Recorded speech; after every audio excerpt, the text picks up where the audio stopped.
the Johnson Wax Program with Fibber McGee and Molly.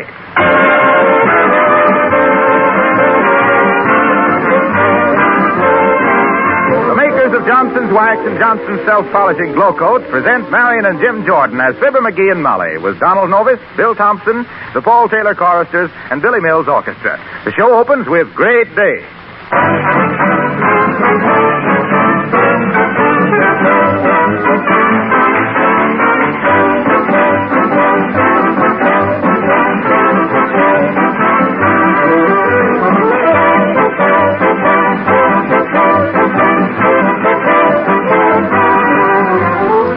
When your friends come in your front door, what is the first thing they see? What gives them their first impression of your home and of you as a housekeeper? It's usually your floors. And if those floors have a mellow, gleaming wax beauty, then you have something to be proud of. If they're dull and shabby, then you needn't expect many compliments, and you'd better call your dealer and put in an emergency order for genuine Johnson's Wax. One application of Johnson's Wax will make a tremendous difference, both in the appearance of the floors and in protection against wear. Johnson's Wax seals up the pores, guarding the finish against scuffing feet and dirt. A Johnson Wax floor is more beautiful with every application of wax. It's easy to clean and never needs scrubbing again. For over 50 years, Johnson's Wax has been giving protection and beauty to floors, furniture, and woodwork everywhere. It's sold in practically every country in the world. Order some yourself tomorrow. You'll find more than 100 uses for this labor-saving product listed on the package.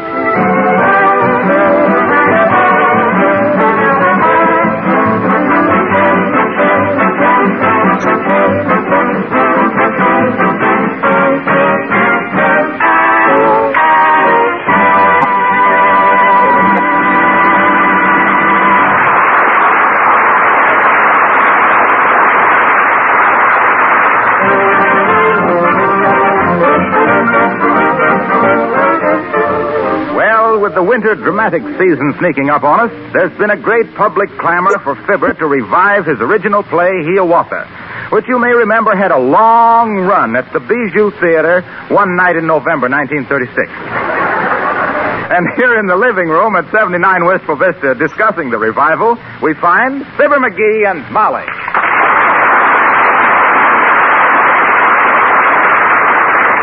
I told you, Molly, that someday they'd want to revive that play of mine.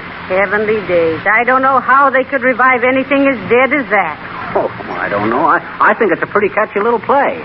Say, how do you think Mr. Boomer would play the part of the Indian chief? Oh, he'll be okay if we have a big audience. Oh, temperamental, huh? Oh, no, but he says he can always play a buck with more confidence when he's got a full house. Well, I'm certainly glad Mr. Gildersleeve's going to be in the play. Oh, me too. He'll be great. Oh, yeah. That guy ain't got any more nerves than a set of false teeth. Don't worry about Gildersleeve. He'll be... Oh, how do you do, Mrs. Uppington? Oh, how do you do, Mrs. McGee? And Mr. McGee? Hi, Uppy.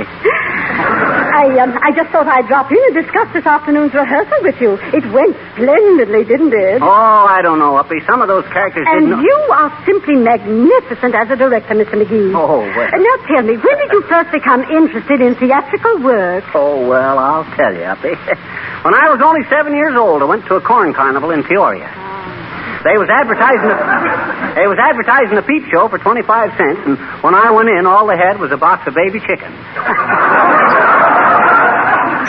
Right then and there, I realized there was dough to be made in the theatrical business. Well, sir, I started... Tell me, Mrs. McGee, at the rehearsal this afternoon, did you notice that perfectly absurd Indian costume Mrs. Gildersleeve was wearing? Oh, wasn't it awful, Mrs. Uppington? Oh, my. And then in 1909, I seen the Dolly Sisters. And did you see Mrs. DePopulis spanking herself with a hairbrush because she'd read somewhere that the Indians tanned their own hides? Oh, no, did you ever hear anything so fantastic? Then in about 1914, I seen Raymond Hitchcock and Hitchy Coo. You know, but the funniest thing to me was when one of the characters came in wearing an Indian headdress with ostrich feathers and moccasins with 4-inch French heels, and it turned out to be you.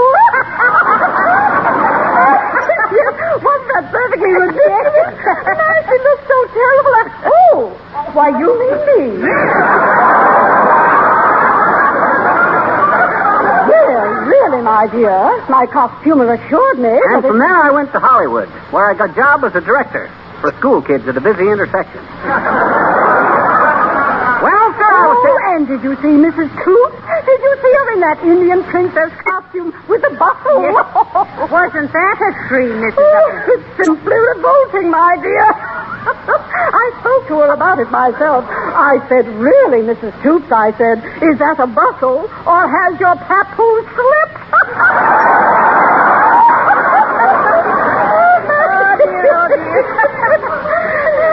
And by that time, I seen where talking pictures had a real future. So what does I do but... Oh, good heavens, I didn't realize it was so late. I must be going.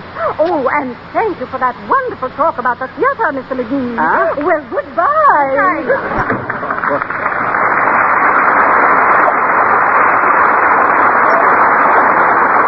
What did she mean to talk about the theater? I couldn't get a word in edgeways. Oh, well.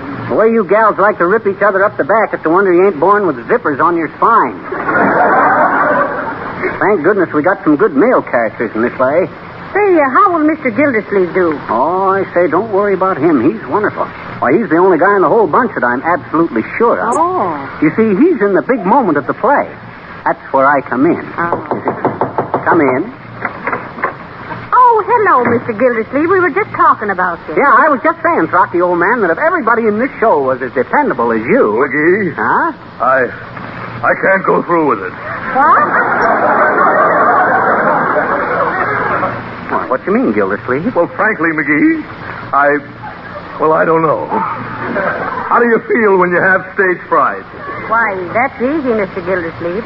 With stage fright, you have hot and cold running water in your arteries, and your hands feel like they belong to somebody else, and you wish they did. Oh, that's me. But, Gildersleeve, you don't mean to tell me you have stage fright?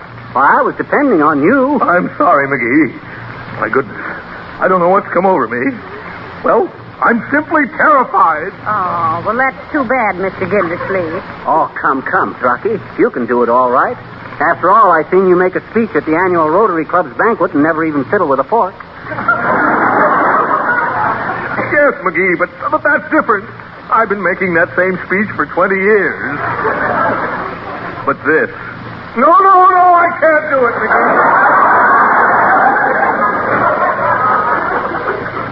Oh, come on, Gildersleeve. You only got one line. All you have to say is, here comes Hiawatha now. Yeah? Sure. That's all there is to it. Go ahead. Let's hear you do it. All right, I'll try, McGee. Here comes Hiawatha now. Oh, well, heavenly days now. What's the matter with that? Those pauses were very dramatic. Oh, no.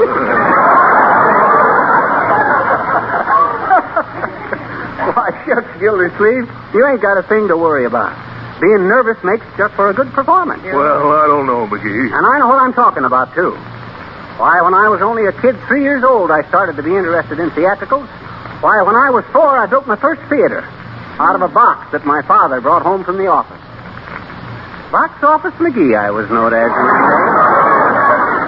Box Office McGee, the boy Belasco of Broadway, buying, booking, bartering big batches of backdrop biters, busy as a bee, bringing a big boon in business to bare boxes and balconies, ballyhooing buffoons like Ben Blue, Ben Bernie, and Ben Hur, and bragged about as the Beau Brummel of the Barnstormers, from Boston's burlesque bold in this cage to the brassy bands of the Bay of Biscay.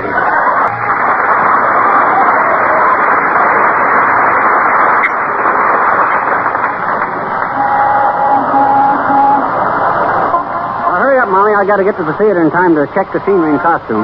Here, right down this alley here. Heavenly days. Why do all stage doors have to be up a dark, dirty old alley? Don't sneer, Mrs. McGee. That's a valuable tradition. It brings the actors back to reality. What do you mean, reality? Well, for instance, when an actor's playing Henry VIII and takes off his gold sword and diamond-studded helmet and steps out of the theater into an alley full of stray cats and garbage cans, he realizes he ain't a king. No. He's just a mug with an overdue laundry bill and his name spelled wrong in the reviews. Hey, that ain't a bad idea. Hi, mister. Oh, hello there, little girl. What you doing? I says, what you waiting here for? You got a friend in the show? No. Oh, you ain't, huh? Yes. Oh, you have? No. Huh? Oh, never mind. Okay. Say, mister, what time do they feed the actors?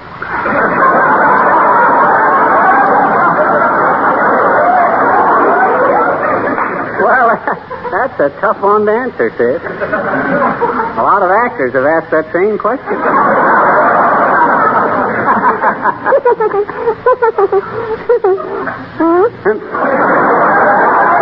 One side, sis. We got to go in the theater.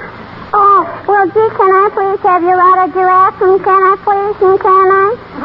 Have my what? Your auto giraffe? Oh, you mean my autograph? Why, sure. There you are. Oh, you just signed your name. Well, what'd you expect? My address, phone number, and blood pressure? Oh, gee, for 2 bits I can send to Hollywood and get a big picture of almost anybody. Signed, to my dear little pal and faithful member of the Hoosiers Fan Club with the affectionate regards of... Oh, you can, huh? Sure. Well, I guess you know your way around all right. Incidentally, you're kind of young to be a stage door Jenny, ain't you? No. Oh, yeah, sure. But that's okay. Why, when I was a young fellow, I used to be one myself. Oh, honest? Why, sure. I was always sporting around with some beautiful actress. Oh, gee. Sarah Bernhardt, I bet you.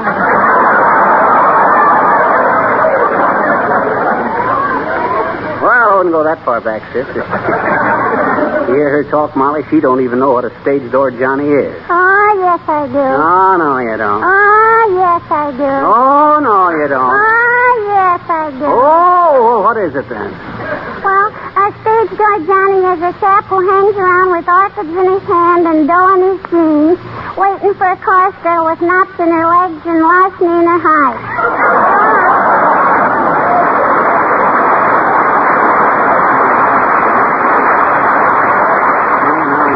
Well, come on, Molly. Let's go in.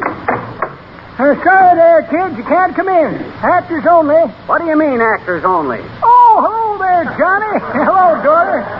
Didn't recognize you. Has Billy Mills and the orchestra arrived yet? See? We was wondering if Billy Mills and his boys are in the pit. Incidentally, you know why they put them fellas down in that pit, old-timer. It's the only way you can make a musician look up to an actor.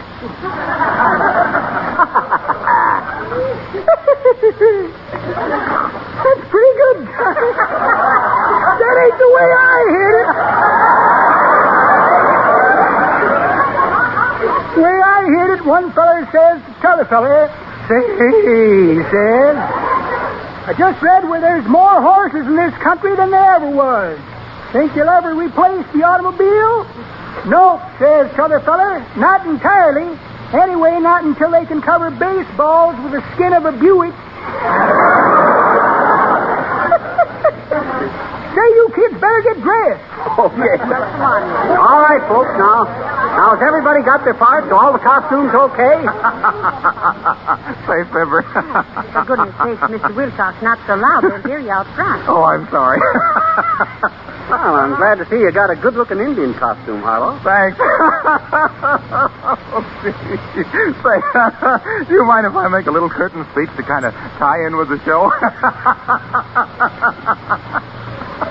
Must be a very funny speech, but I'm afraid not, Harlow. If there's any speech making to be done, I'll do it. Why, Mr. Wilcox? What did you want to tell them? And what do you mean tie in with the show? Well, I wanted to say something about another redskin bites the dust, and then something about dust bites another redskin because he didn't have sense enough to avoid dust and dirt in his wigwam by using Johnson's self-polishing blow coat. You know, the no-rubbing, no-bubbing floor polish that shines as it dries.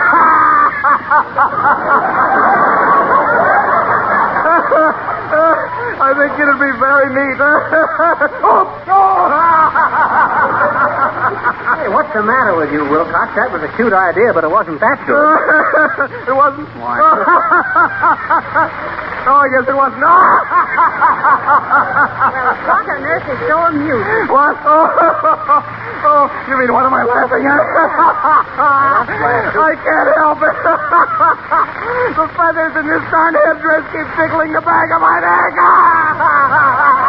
Hey, what do you say, Jasper?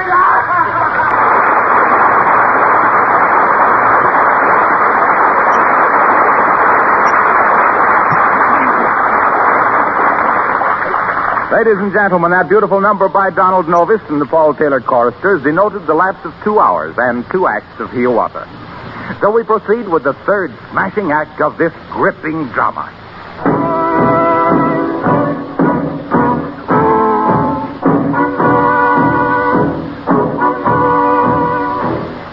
As the curtain rises, Pocahontas is talking with her father, Chief Powhatan. And what does my father, the mighty Chief Powhatan, think of my lover? Well, now, my little beaver dam, or dame, I don't believe I caught the name, but if he is a mighty warrior, perhaps he is the right lad for you. He is Hiawatha, Father, and he is strong. He is brave. He is handsome. He is, well, in fact, Popsy, he's Clark Gable with feathers. Why doesn't Pocahontas rave about some handsome local brave? I'd like to see you share your tent with someone who's a local gent. Hush, Father. He comes. Hiawatha comes. Here comes Hiawatha. Now?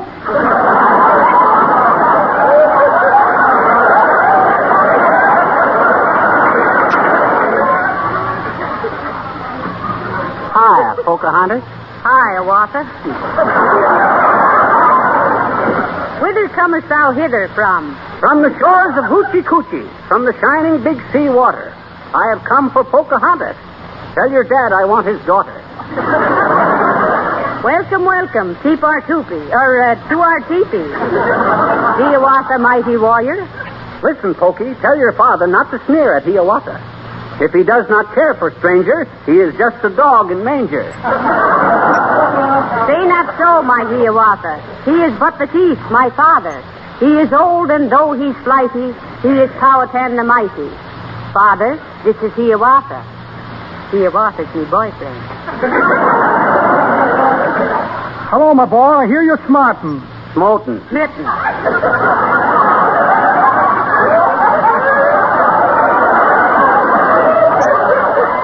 Smote or smarting, Smith or smarting, it's the same. There is no difference. Welcome, welcome, Hiawatha. Stick around and meet your in-laws. Incidentally, where you from, kid? I have come from Jamestown thither. They are all in quite a dither.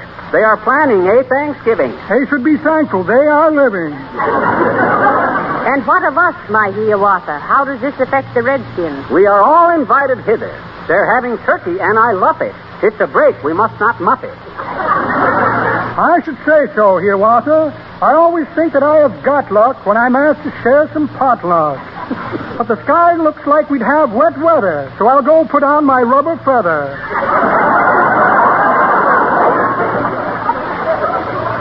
What's this mini-ha-ha rumor? Or has gossip pulled a bloomer? He's just an old friend of the family. Just a squaw that men forget. She gave me one ha-ha too many. Too many ha-has she was giving. Ah, then come, my Hiawatha. Let us walk into the forest. That's the thought, my Pocahontas.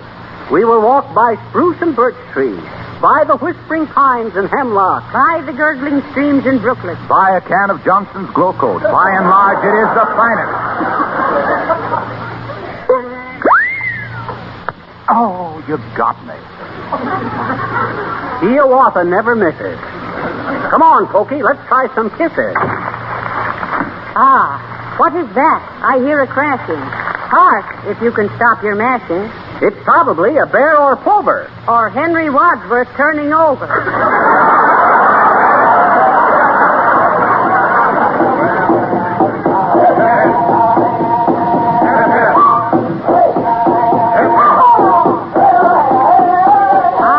Look, they come, my Hiawatha. It is Powhatan, my father. They are noisy. They are fearful. They give me an awful earful. Me too. Hiawatha hears them whooping. Listen to that boop-a-dooping. It is not their spears I fear. It is just their hoops, my dear. If I were you, I'd make for home. They plan to devastate your dome. You lose your hair and I lose you. I wouldn't blame you if you blew. Say not so, my sweetheart true. I'll stay and shoot a buck or two. Look, my boy, you see, it's this way. My warriors seem to resent my daughter marrying outside the tribe. The tribe thinks we should beat your brains out. All right, boys, grab him. Oh, Father, make them stop that yelping. My lover's bald and not worth scalping. Never mind them, Pocahontas. It appears they just don't want it. If these boys are really sore, that's all there is. There ain't no more. Blindfold him. That's it. No. I'll bring him over to this stump, and if he struggles, slug the chump. Father. Careful there. Be quiet, daughter. This guy jilted Laughing Water. What? Just got this wire. Racine, Wisconsin, where Minnie Ha-Ha works for Johnson. She says she had him in the halter, but he faded at the altar. All right, boys. All right, boys. Let me at him with this tomahawk. Now, where'll I put that tomahawk?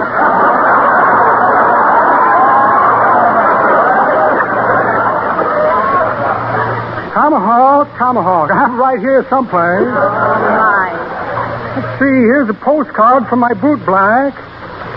Says they sent his father back to the prison farm.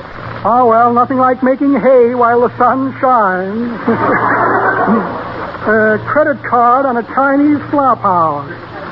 Very luxurious joint, too. Orientals all over the floor.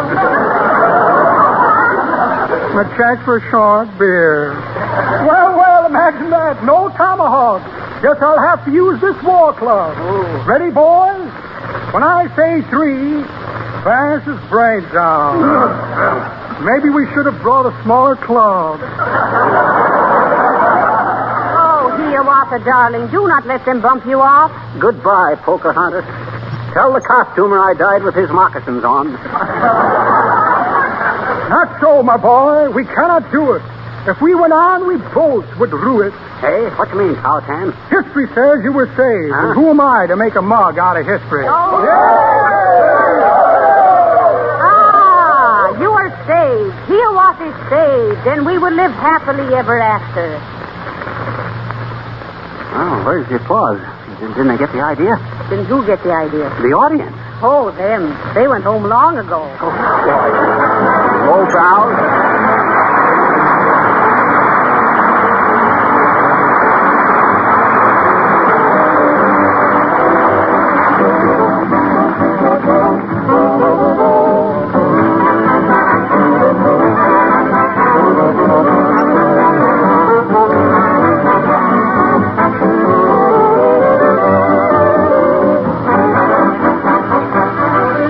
Molly will be back in just a moment. When you buy linoleum, its colors are bright and fresh. Wouldn't it be nice if you could always keep them that way? Well, you can very easily, simply by buying a can of Johnson's Self-Polishing Glow Coat. Glow Coat will not only keep the colors bright and new-looking, but it will also make the linoleum last years longer than floor covering that is continually scrubbed with soap and water. Too much scrubbing softens and cracks the surface. Glow Coat protects the surface. And besides this protection, Glow Coat's a wonderful labor saver. In the first place, it requires no rubbing or buffing. It's self-polishing. Just apply and let dry. And in 20 minutes, you have a sparkling, beautiful floor. In the second place, it's easy to keep a glow-coated floor spotless. Spots and stains wipe up quickly with a damp cloth. You can use Glow Coat for your painted and varnished wood floors, too. You'll find it everywhere. The attractive red and yellow can of Glow Coat. Spelled GLO-COAT.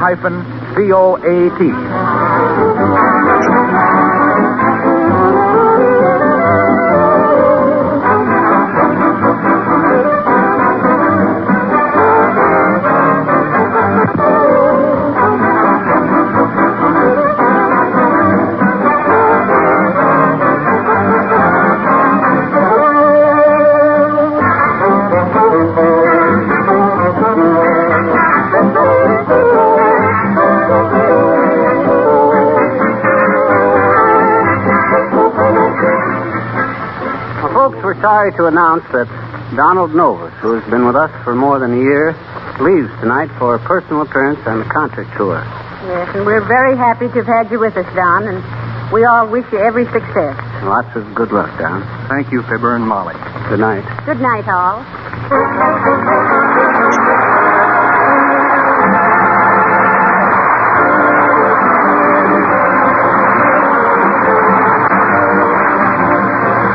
This is Harlow Wilcox, speaking for the makers of Johnson's Wax and Johnson's Self-Polishing Glow Coat, Racine, Wisconsin, inviting you all to be with us again next week at this same time. Good night. This is the National Broadcasting Company.